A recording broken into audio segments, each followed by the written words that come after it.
Hey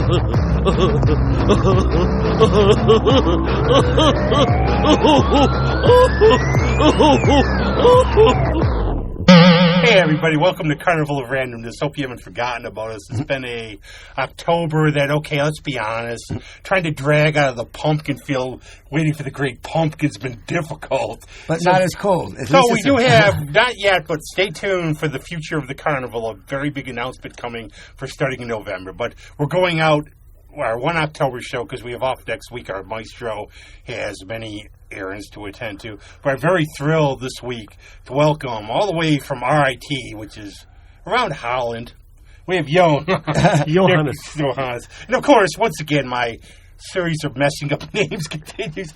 So you better tell us. Johannes. Hi, I'm Johannes Bockwoldt. I'm a teacher and filmmaker. At RIT? At RIT in SUNY Geneseo. Yeah. Oh, okay. You said mostly say short films? Yes, I make short films, yeah. Yeah, I don't have the stamina for feature films, and I appreciate all the people. What do you have against tall actors? So once again, I don't want to. Once again, the best part of the show happened before the show. Vertically challenged. So what we're going to do is make sure we hit the topic we were talking about before, so I don't forget. The mystery. Where have all the film viewers gone? The audience. The mystery of the lost film viewer. Why don't you extrapolate on this a little bit? Yeah, we're talking about the 1970s were the golden era of American film, from 1968, 67 to 75, and then Jaws came along and Star Wars came along, and then suddenly everybody was making films for 13-year-olds, and I'm always wondering where did the audience go for the more serious, more films with more depth? Well, one thing I was thinking as we were discussing that is that you had the early filmmakers from the 30s on, the golden era, right? 30s, 40s, 50s not so much. 50s got into that darker Marty. Film noir. That was considered Marty, too. Yeah. It was like realism because you were getting a homely guy and usually had the big stars and starlets. But a lot of those filmmakers were of European descent. You had German filmmakers and Italian and whatever. And they, okay, let's take the horror movies, for example. Like in the 30s, the Universal horror movies, those guys were just in those countries 20 years earlier. You know what I mean? So they understood what it should look like and the creepiness. Yep. And, and if you've ever been in the Black Forest and all that kind of stuff. So, but I think that had something to do with it, that you had a kind of more Americanization, and then you had these maverick filmmakers come in and they want to do something different. Let's get away from the made-up stuff. Let's go for realism and gritty and then as you said, then we got Superman and Star Wars and all that stuff started coming in.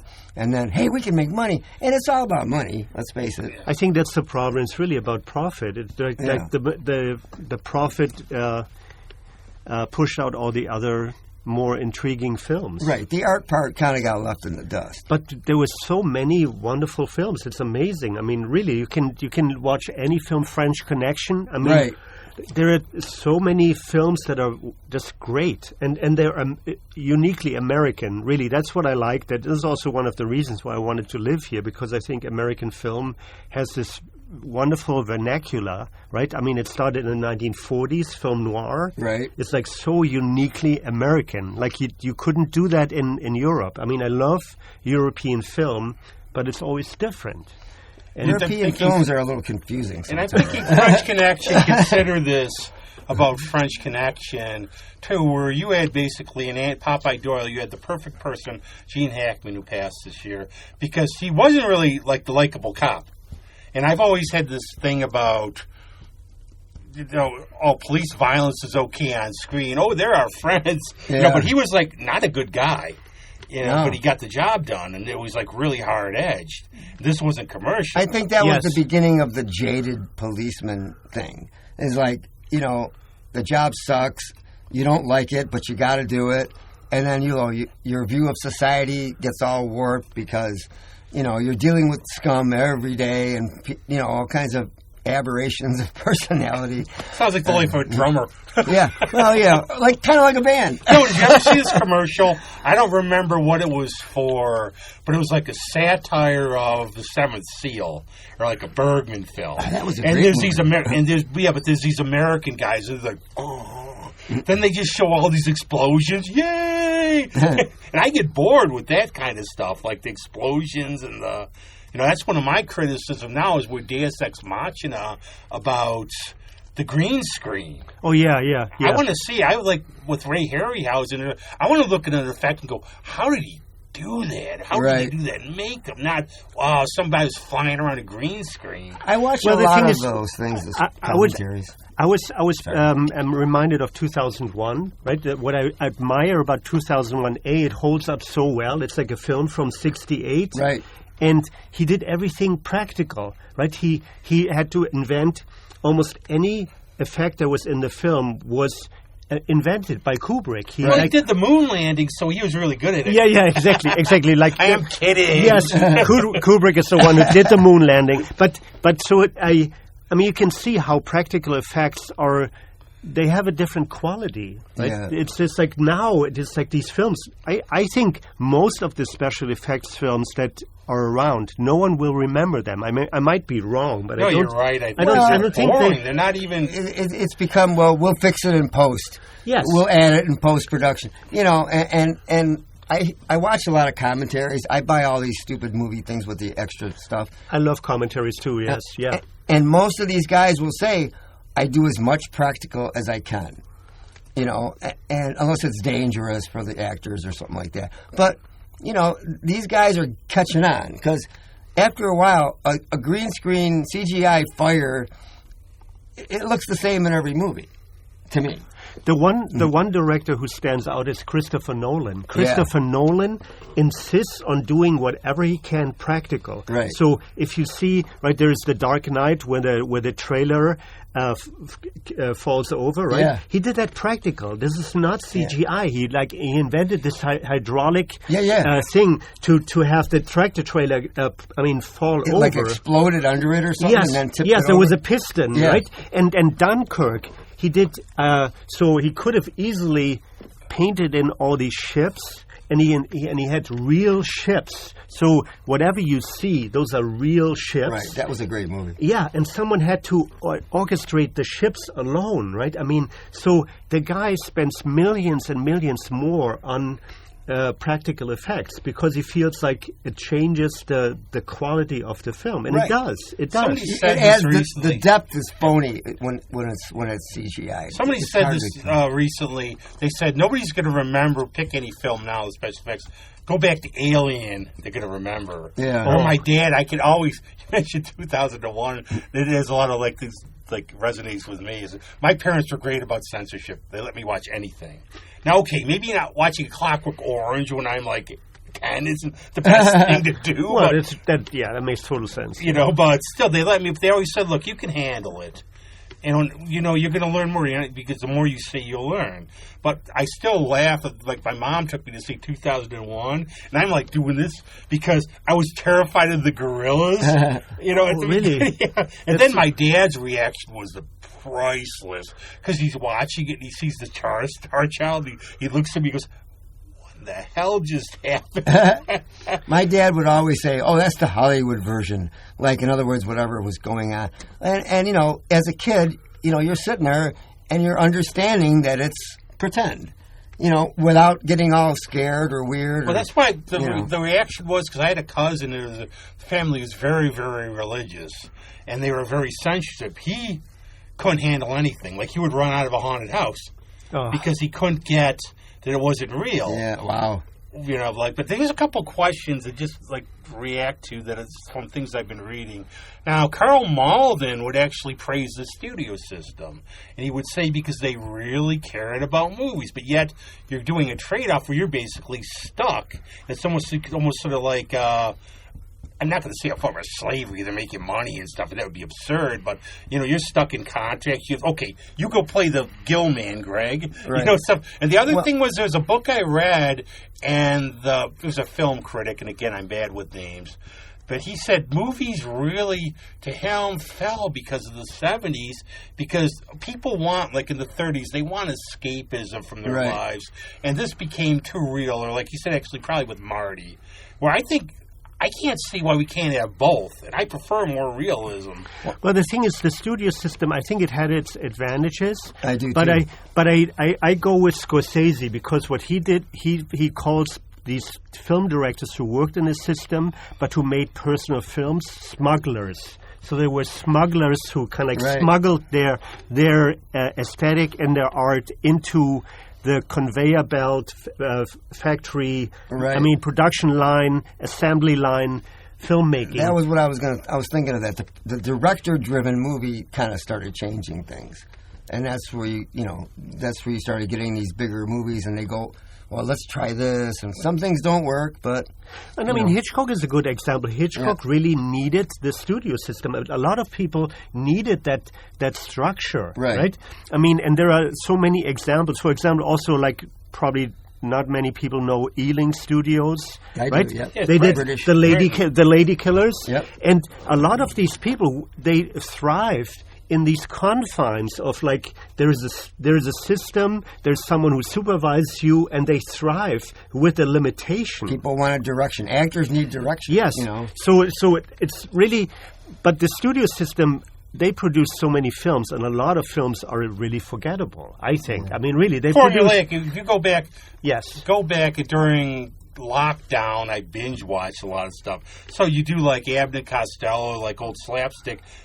You ever hear the story about what they're like 7 plots for Westerns? All they did was rehash.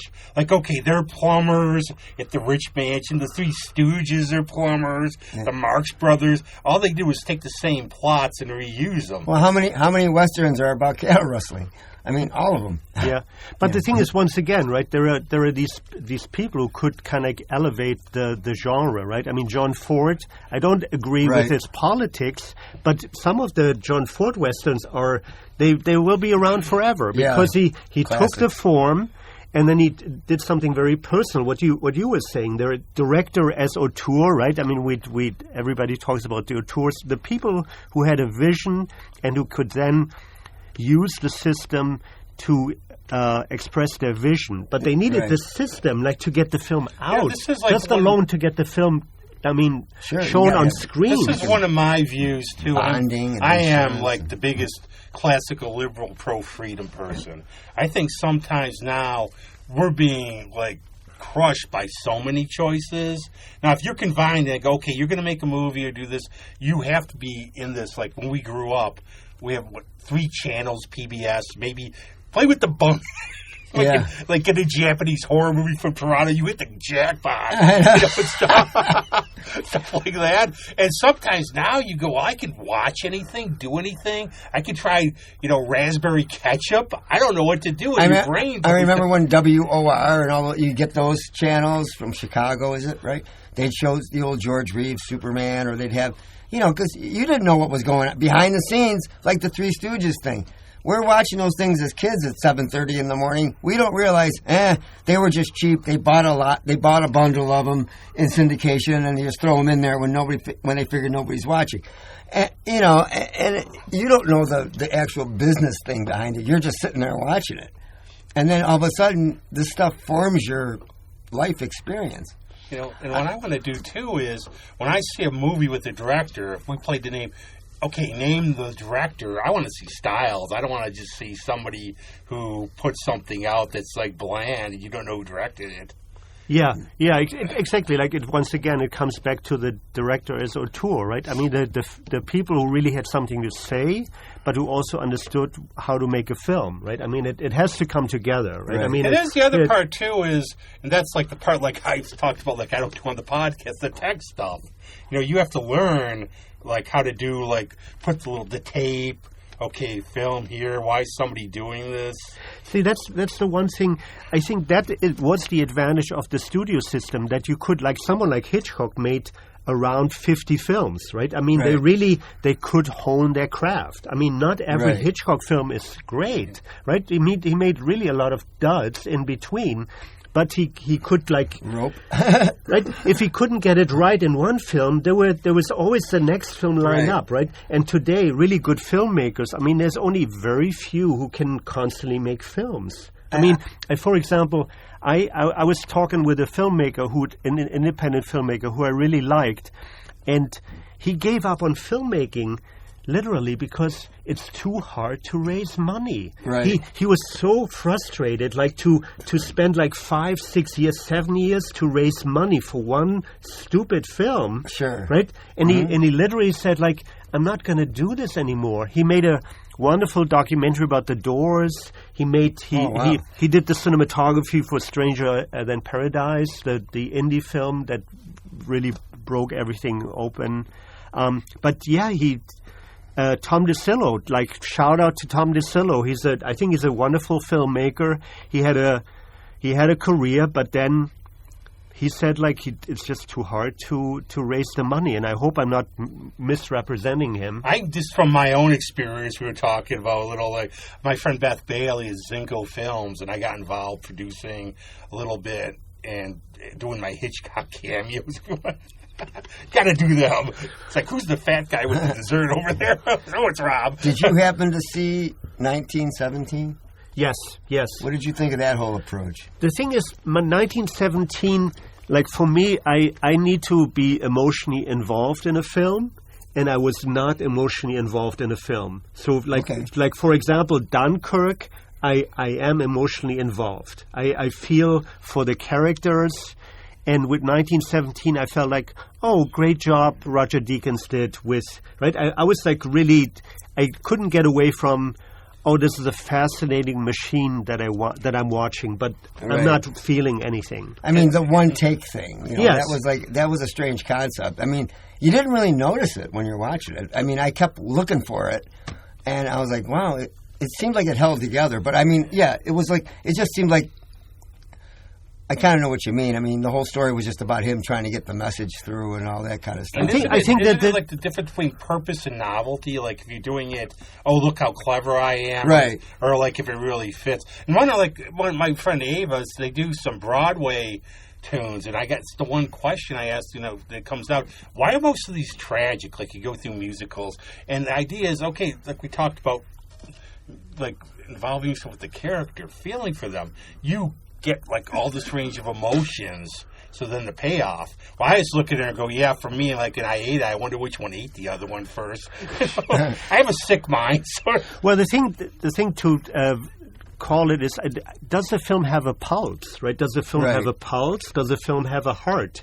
And it sounds maybe a little bit really old-fashioned. No. But I mean, I'm a fan of some really straight out melodrama because I'm moved by it. Well, you get invested in the character. Yes, that's the important thing. I mean, you can critique Gone with the Wind on so many levels, but I am moved by Gone with the Wind, right? I mean, it has lots of racist elements, and it's pro-South and pro-Confederate, right. But as a melodrama, it works. Oh, yeah. I mean, when it comes to that final line, you've been dragged through this emotional roller coaster. Right. I mean, or you were on this emotional roller coaster. Well, and I think they took a microcosm of the war. They took that element. Okay, you got a Confederate family and whatever, and they're losing their stuff and whatever. But that's one side. They always talk about the winning side. They never talk about what the other side. What it reminds me of, it's the night that drove old Dixie down. Right. And that's a really great song. But I guess Levon Helm took Robbie Robertson aside, and it's really about, it's not about, yay, South. It's about war and loss. Now think about, you're an average person growing up. This could be in any war-torn country. This is all above you. This nonsense. Yeah. And you're losing your way of life. You know what? I like that. you should listen to Richie Havens doing a live version of The Night They Drove Old Dixie Down. Oh, really? I mean, so here's an African-American guy, and dude does this. I mean, talk about being moved. Right. This is like such a wonderful, moving version of the song, and I think you're right. It transcends I've had this. friends play it, and we've talked, and they go, we're not playing, any odes to the South. We abhor, like, that stuff. It's about loss. It's about loss, and But I also let's go back to Gone with the Wind. I mean, when I'm thinking about it, it's really about a relationship. It's really about this, right? Rhett Butler tries to have a relationship with this woman that is not available, right? I mean, it's amazing. It's really, it has at its heart a very deep story, and then there's all this other stuff around it that you can highly criticize, right? I mean, like how great the South was, and the black people are nannies. Birth of a Nation. Birth of a Nation that's horrendous because it revived. But my view is the Ku Klux for me is, and yes, I mean, I try to from a historian point of view, I point that out, but I also don't want any of this stuff censored. I want people to go, look, this is a snapshot of how things were. Look how much hopefully we're improving. But this is if you live there. I read stuff like I've been reading about the 1940s and 50s, and you go through, like, what African Americans went through, and you go, this is insane how they could treat people like this. Well, this country was built on violence and oppression. Not, and everything else. But that's how I also go in terms of, we talked about, again, like the artist and the art, and I always say that on here, John Ford, anybody for anything, it's your personal choice, and none of us are saints. Now, some people, I think, cross the line where I can't support them. Like, I would never buy a glitter album or anything. Right. But it's otherwise, I mean, you realize a lot of flawed people, and I think we were talking before the show, like, about Van Gogh, and he had like some serious mental problems. We would recognize now that the study was, crazy, man. The problem with Birth of a Nation is that it really revived. If I'm correct, if I read that correctly, it revived the Ku Klux Klan. Heroes. This is a film that actually had like real life repercussions, which meaning lynchings. So that's the one unfortunate case that I know of where film actually really cost lives. Some people mistake fantasy for reality or interpretation. It became a commercial for the Ku Klux Klan, and it basically they were a flagging institution, and then the film came out, and then it really gained traction again. I didn't know that. So this is unfortunate. This is really like where a film suddenly affects real life, right? That's good, like showing it, like if show it now, put a disclaimer and have somebody talk about, look, okay, this is, you think there's no consequences of what you do. But I wonder, now where did this all come from with you growing up? Where did your love of film come from? I have to say, like, German TV was just so great, right? What was it? Tell us some. So German TV was, like, always subsidized. So we had, like, PBS on all three channels, pretty much the equivalent. And you could watch, without commercials, really good American films or like any good film. They had really good selections. So I didn't think so at the time, but the selection, the curation was just really great. I mean, I saw Dr. Strangelove on German TV and uncut the whole thing, right? I mean, no commercials because. So I'm a fan of subsidized TV. Just because it's. It's probably more honest.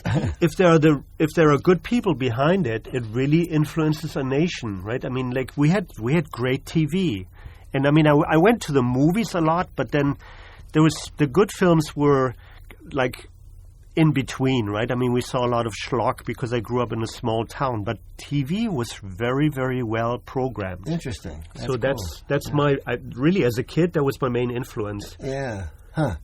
And then in bigger cities, I lived in Hamburg for a long time. The theaters are fantastic. I mean, you always have like something like the Dryden here we had in Hamburg. They showed like these fantastic films, really. But it's all subsidized, right? I mean, really, it can't. All these theaters, the wonderful art house in Hamburg could not have existed on its own. It needed subsidies. Right. They weren't viable, right? So it's all this, and I mean I love what the French do. Like, I think they have like 10 or 20% of every ticket sold goes back to the film production. How cool is that? Yes. So they're making sure film stays alive. Well, there's one of the answers to the question. So I think that's one of our problems here with our system is you got these executives at the studios who don't know tinker's cuss about freaking movies. Okay, they just look at the bottom line and all that. And like I can't tell you how many articles I've read by directors saying, "Well, I wanted it this way, but the studio got involved." They said, "No, it's got to have more action. No, it's got to have no. Nobody's going to understand that storyline. It's too complicated." And they think people are stupid. People want to see something they can get that they can sit there and all of a sudden 2 hours just goes by. You know what I mean? If you write a movie right or a film script right, it's not going to seem like 2 hours. But the thing is, there are always exceptions to the rule, right? So, for example, there's no one knows Alan Ladd Jr. He was behind, I think, Alien and a lot of really great films. Right. So there's always the one or two exceptions of people in power who really have an eye for art and who believe in art. Yeah, well, and you feel like, okay, we make like 3 commercially successful films, but then we put one in that is just good, right, and has quality, right? So it's not all bad. So the other thing, I mean, I love the French system, but it also encourages a lot of like navel gazing, right? It's these really personal films that are too personal, that are really, I mean, when I feel like, okay, who cares about this, right? So I think sometimes the struggle actually also brings out the really hungry filmmakers, right? I mean, I think that's also the good part about American filmmaking, that filmmakers who make it are really hungry. They want to make this film, right? I mean, and it doesn't always work, but so the guy who just won the Oscar, he made this wonderful film about transsexual prostitutes in L.A., Tangerine, shot on cell phones. Wow. And it's a really beautiful film. And then and all his films are really wonderful. And then finally he won the Oscar for 2 films later. But there are filmmakers who are hungry enough, somehow they figure out a way to make it, even though it's almost impossible, right? It's really almost impossible to make a film. Sometimes the blockbusters help pay for the more arty film you want. I think so. Yeah. So it's not all bad. I mean, if you look at the history, you will find like producers who actually want quality. I mean, but they have to adhere to the bottom line, right? If they don't make money, they're out of a job immediately. True. And lots of people are. We talked about, and Kevin Smith said the same thing. I can't do films really because of. You have to raise $50 million at least. But I'm looking at, okay, this was a box office flop. It only made $400 million. I know. I mean, then I always go, okay, Godzilla was made -1, was made for under $15 million American. You have a thing that can't talk. It's like a really good movie. What about set designs? I've always been amazed at like the old MGM. The huge sets that they would build for some of these movies, even like Gone with the Wind, coming down the staircases and all. I mean, those things, you don't just prefab those. I mean, all that stuff is built. No, they would. I think that's really like the richness of American of the studio years, that there was all this craftsmanship, right? I mean, which I do admire. I do admire the craftsmanship of American films, and set design is definitely one part of it. Yeah.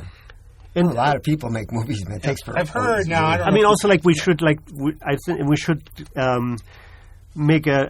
make a nod to German exiles, right, who basically had to flee Germany.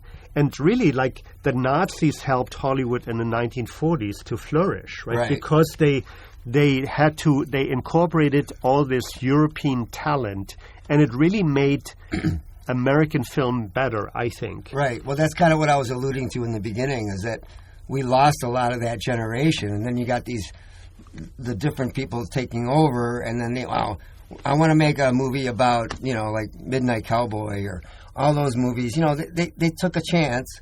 A lot of those movies are different, and they tackle subjects that not everybody wants to see, but they bring those into a light, so people can watch it. I had another question, though. We're going back to Hitchcock for a minute. With the money that Hitchcock probably had, or his skill, why did he use so much phony scenery, like backdrops and projections and things? Like when they're driving. He had the budget to make it look more real than a lot of those did. That was just a convention at the time. Really, you can see a lot of it. Hitchcock was not a modern filmmaker, so eventually it changed. But Hitchcock was a very traditional filmmaker, so he relied on the conventions of the time. Okay. But the thing is, you know the story behind Psycho, right? They made a film about that.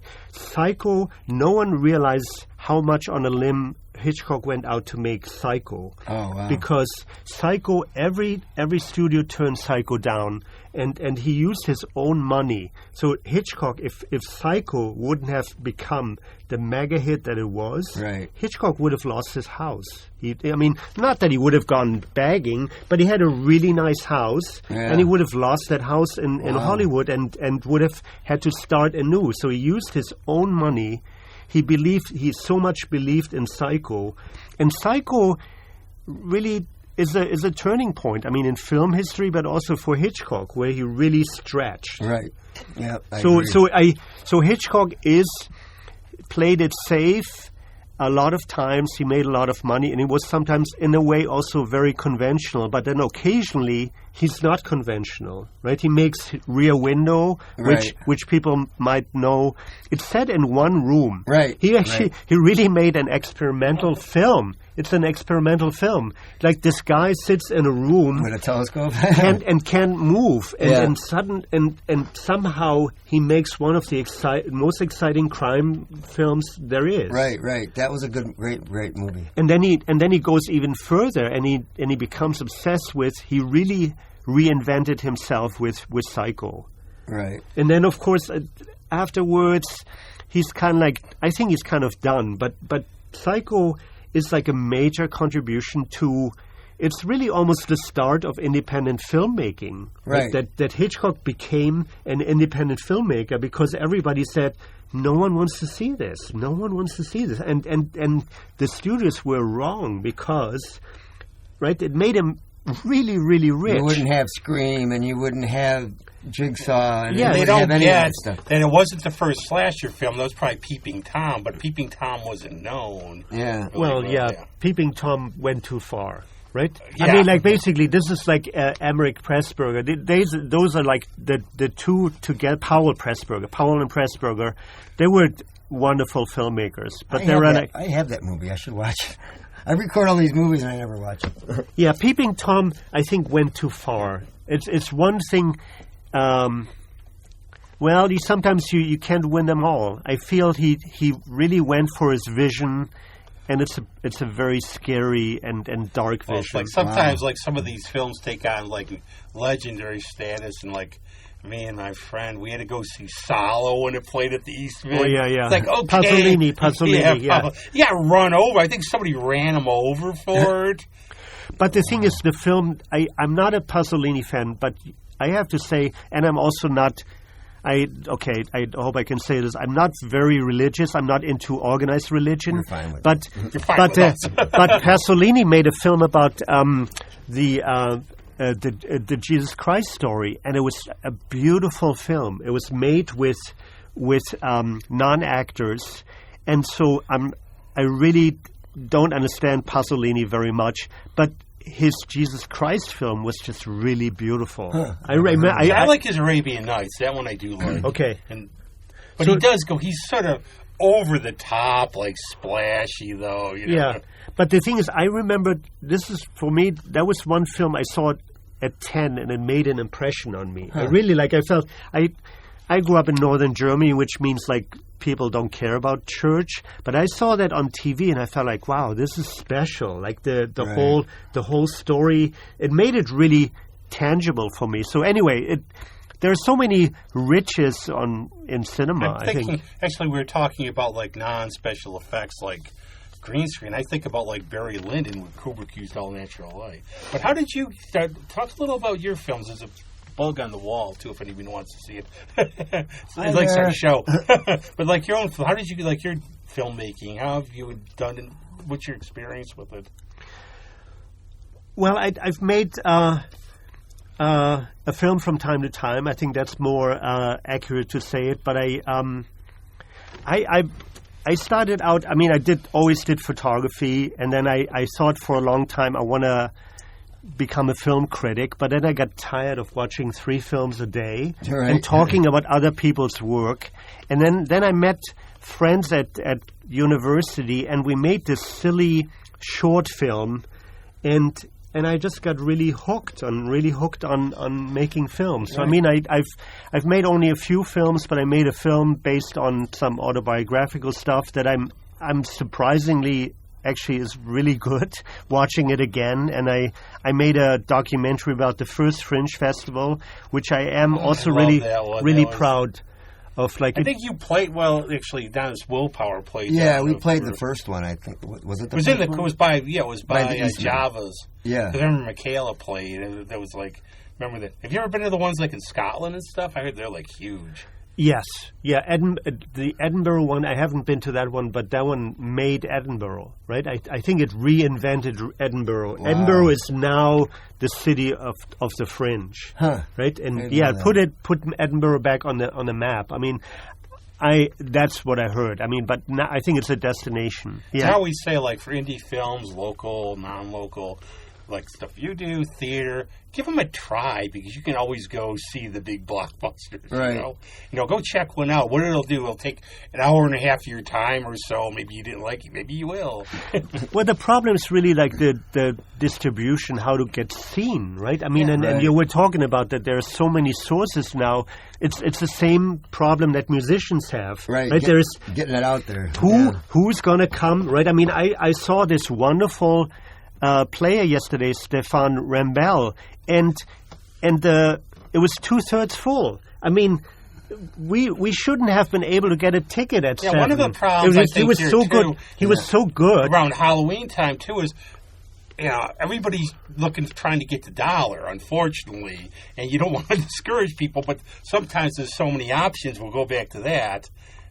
It's always too many options. I mean, that's the problem. I can't keep up with watching and listening to all the stuff that I want to listen to, right? I mean, I go on now I'm finally succumbed to Spotify, and now I'm going crazy about like, oh my God, never heard of this person, but I mean, they're not going to make any money from me joining Spotify. They're like my 2 cents. I have the joke with some of my friends. Well, my song was number 9 in the country charts. I got my whole check for 13 cents. But I think we go back a little, too, like we talk about these films. It's about putting the butts in the seats and about, Daddy, Mommy, take me to this film for the 10th time. So they want to have these generic blockbusters, comic book films. And I love comic books, but still, I'm like with Scorsese and a lot of them. You can make art with them, like some of the Dark Knight things and stuff. Yeah. But then you get these little films, and what is the distribution? Well, 200 theaters, and it showed for a week. That's what happens even at the little. I'll want to go see a movie. And then it was gone. Exactly. I have that so many times. Yeah. If you don't go the first week, you feel like, oh, it's going to stay for a second week. No, it won't, because there's so many other films pushing against it. And I think also something we've been talking about a little is that, like, the idea of, like, the old movie houses. Like, one of my pilgrimages for music was the Beacon Theater. And it's almost part of the show. You're in the Beacon Theater. I saw Jason Isbell there. But, like, you're going, like, we had for my one film, Getting Personal with Beth, it was her film, but we had the red carpet at the Eastman, and everybody's dressed up, and like, it's just awesome. And people, it was sold out, people, which I love and appreciate. But it's like this thing, and people are going, my mom would talk about it all the time. You had the theaters. Now I go to a theater, kids are talking, throwing stuff. And I think that's partly of all the home video stuff, because you're used to watching it at home. Yes. Right. That was actually one of my best experiences. We rented the little theater, the main theater, and we actually filled it up for my one short film. It was only 20 minutes long, but it was filled up, and it was just a great experience to have the film projected on a real screen and people actually reacting to your film. And there's a fun thing when people do that. I've seen it like with musicians or anybody too, where when people dig your work, or even if they don't, but they have a reaction to it. I want to make a plug for going to the movie theater, because I remember I watched a Buster Keaton film with a filled up Dryden Theater. Right. And the energy, this was so much more. When people were laughing, it was really almost like a wave. No, I have to totally agree. A wave of laughter. Is that what they had, live organ and stuff like that? No. It was actually... It might have been, but I just remember there were certain jokes and people were laughing, and it was like this wave of energy. It wasn't just me laughing; it was like 200 people laughing. The communal experience. The other thing is like, okay, I'll put something on. I'll put a movie on. I have like this personality that I'm sort of like a polymath, and I'm always doing different things. So I'm at home, movies playing. People are texting me. I'm working on some writing thing. So I'm sort of looking up, missing, okay, how does this get... when you're in a movie theater, you're engaged. Exactly. And if you can make yourself almost like a part of the movie. I can't tell you how long it takes me to watch something sometimes because I get distracted. But then you get used to, I can just go back. But then you lose the thread. Then I have to go back farther to get the thread of exactly, and it's also the rhythm, right? I mean, like someone edited a film, right? And there is a rhythm to it, right? I mean, but I am guilty of that too. I'm doing email now, and just because I have the two screens, right? And no, I think I really pray that movie theaters stay around so that people are in a dark room with other people together, and just experience a movie the way it's supposed to be. Right. See, I saw, and I've seen it, I could probably say 100 times, Monty Python and the Holy Grail in a theater. And the part, where Lancelot goes insane, the people are, falling off the thing. Or you get, Frankenstein, which you've seen. How many times have we seen Frankenstein? Yeah. And I hit it on last night, I'm texting Greg, and I'm, even not even paying attention to it. But we have to do a little bit of plug. The midnight hour is at hand almost, unfortunately. This has been really fun. But about foreign movies, because I just love, and I think really one of the core things I really like is they could take a simple thing about the human condition and make it profound.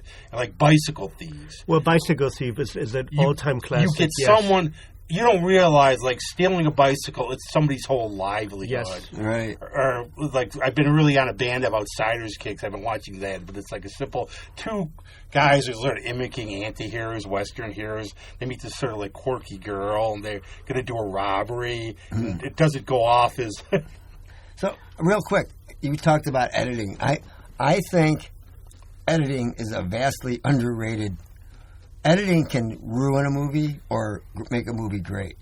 The problem with editing, that it's invisible, right? I mean, the style, the convention for most of the time of the movies was that it was invisible. So the editor worked to make himself not noticeable. So that's why you always kind of feel like, okay, there was a director, but since editing for most of its life the convention was to make it invisible. So editors they work themselves out of the picture. But they have to choose, okay, do I want the side angle? Do I want this one? Do I want...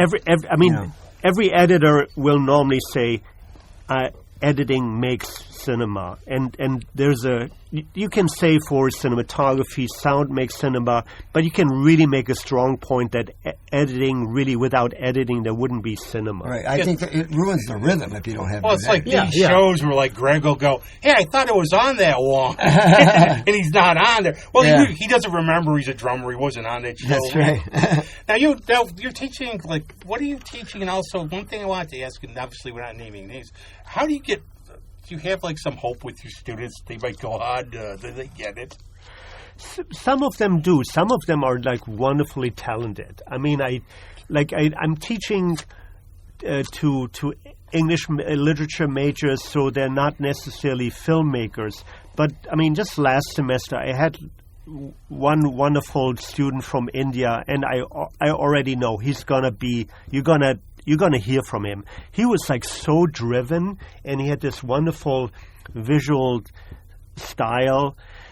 It's normally one or two people per class where you feel like, okay, they might go somewhere. See, that's always, I've guest taught some classes in history. I talk to history departments. Yeah. And you always go these days, I mean, be honest. I mean, a lot of people, they're there for the degree or whatever, but you get these, like, 3 or 4 people you teach you to think critically who you know really care. Like, they'll come up to you and ask you afterwards. I'm actually thinking about you did. Do you ever see that movie about the gangster who's reincarnated as a fly? That was Bollywood. It's funny. They make the craziest. But then you just get that. And I think it's also what pays me back as a teacher. You get, like, I'm making a difference.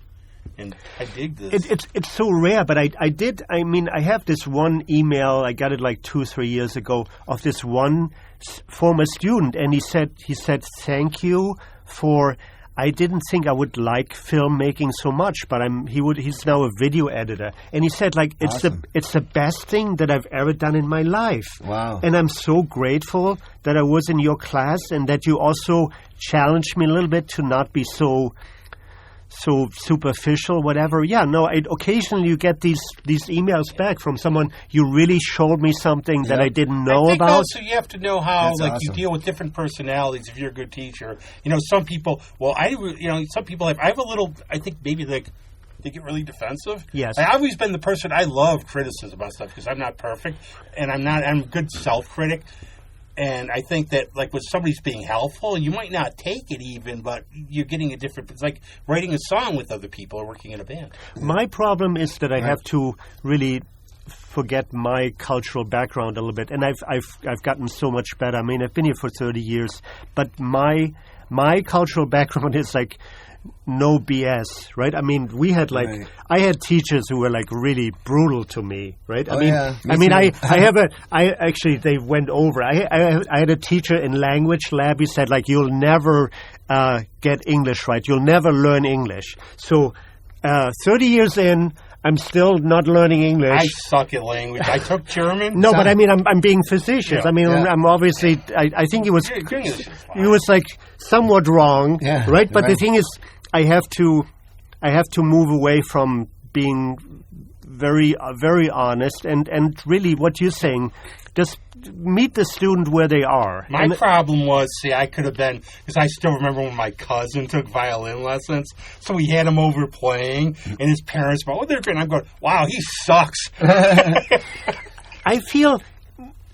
I'm not going to do it in class anymore. I actually did it in front of the class, and it was a mistake. But I think it's important to maybe take someone aside, and I think it's important at one point, if I feel it's not measuring up, they should know that. I don't believe in cuddling, but I'm also not believing in brutal honesty anymore. But I come from a culture no one pulled any punches on me. I've had teachers like, you know what, if you really want to get this, you got to practice more. Or, just don't bother coming anymore. You know, when I had like my college professors, there's still a couple of them were mentors to me. What they would always do, and one of them was like when you were like scared to death of him. Then you got to know him. He's like the caring grandfather. But he would always give me, you're not working up to your potential. Yes. And he was doing it, but I would be the one, like, I could get, like, he would give me not like a B plus or something, even though it was better. But he's like, okay, I'm not giving you an A. I want to see you do even better because I know you can. And you thank them. You don't just go to the ones, like reading the paper. You have to be encouraging but disciplinarian at the same time. It's hard. It is very hard, yeah. Can I ask you real quick again? Do you have any special subjects or favorite subjects or a subject you want to approach filming? Well, I've already talked about film noir. I love film noir from the 1940s. Yeah. Is that what you're asking me? I like special periods. I mean... Well, your things that you make, do you have any special thing that you zero in on? I like personal films. I mean, like the film that I made was like very, very autobiographical, and not in a boring, navel-gazing way, but in. I mean, I had some tragedy among my friends, and I think that's worthwhile making a film about. And I love. I mean, one of my favorite filmmakers is British Ken Loach. And he makes Raining Stones. He makes Raining. Oh my God, you know Raining? Yeah. That's a great. He makes films, very personal films, and he gets great performances out of people. So I love films that feel very personal. And I like personal. Okay. Like we could have a script, they could hand it to all three of us. They'll all be different. We wouldn't bother with his, but the time is coming to an end a little bit. So, as I can see by his Mickey Mouse watch. We'll have a special announcement. We're going to have to set on a special edition later in November for this week. And you could pick the song for that, and we know what that's going to be. You can even say it now. Stay tuned for this. This one will be out in November, though, this issue. I'd love to hear All the Things You Are. That's one of my favorite jazz standards, American Songbook. Any version. I just heard a really wonderful Charlie Parker version. Oh, yeah. Have you seen Eastwood's movie? Yes or no, because we don't have time. About birds? Yeah. Yeah, that's a very good film. But for this one, we go toss it to Greg so we don't get this demonetized. We put it out this week. Oh, yeah. And what do you want to play? I'm going to play this song called Hexbreaker that Brian Lindsay just wrote that we just started playing because I figured for Halloween we can all use a little hex breaking with the evil spirits that are out there.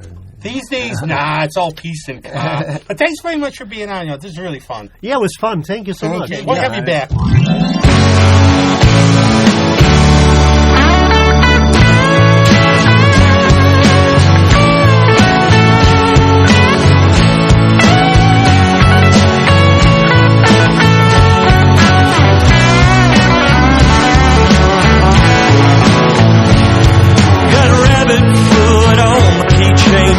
Tattooed over my heart, holy clover in a locket, shelter from the storm. A little luck, you and me in love's righteous hand of fate.